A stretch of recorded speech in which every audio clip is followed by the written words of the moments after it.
All right, Monty, let's take it from the ground and work our way up. So we're going to start out with the back foot and how it's situated into the ground on the rubber. That's where you're going to start. Energy comes from the ground up. So as we move into leg lift, what we're looking for is stability, and we also are looking for your ability to keep your weight stacked over the medial portion of your leg, meaning we want energy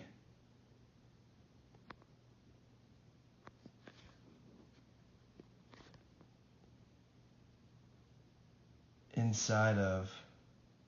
the inside third of this foot, and running all the way up into your calf, quad, hamstring, glute, versus energy on the lateral part of the foot.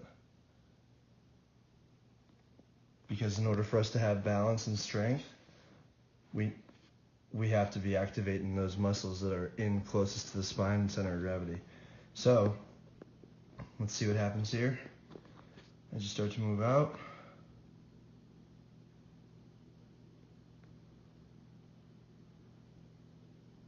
Okay, so you can see that as you start to move out from leg lift,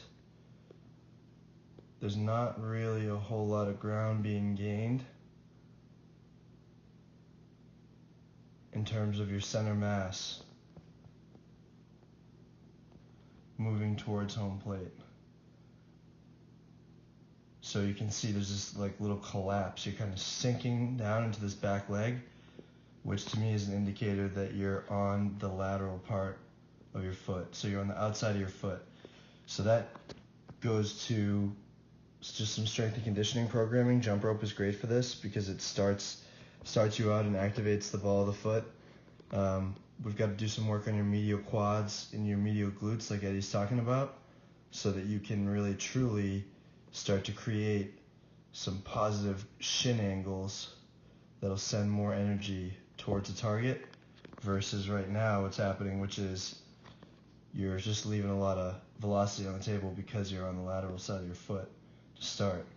And so we'll see how this translates as you head down the mound.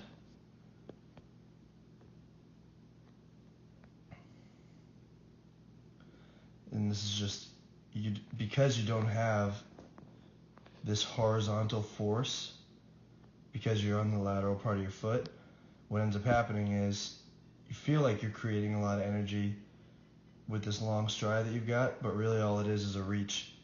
You're just reaching out, overextending with your front leg, and then what it's going to do is create a timing problem. Okay? Your rotation early rotation. Okay, so now it looks like it's powerful, right? It can be deceiving. So now you are down, but you're not even bearing weight yet. This frame you're bearing weight, and what I mean is, when we zoom in, now the lead leg has accepted the force, all the energy, and it has stopped. Now, solid bracing, you do a good job of bracing your front legs, just giving yourself a stable platform to rotate around, but you can see that in this upper half, we're already starting to throw. Your arms are already laying back, your chest has already started to rotate forward, and so it's early rotation. This ultimately, the arm should still be pulled back at this frame in the high cocked position that you're in really at this frame. So there's about 2 camera frames of early rotation happening, and that's costing you a lot of velocity, like 5 to 7 miles an hour velocity. All right, now let's take you all the way through launch. The layback is there, baby. Look at that. That's solid.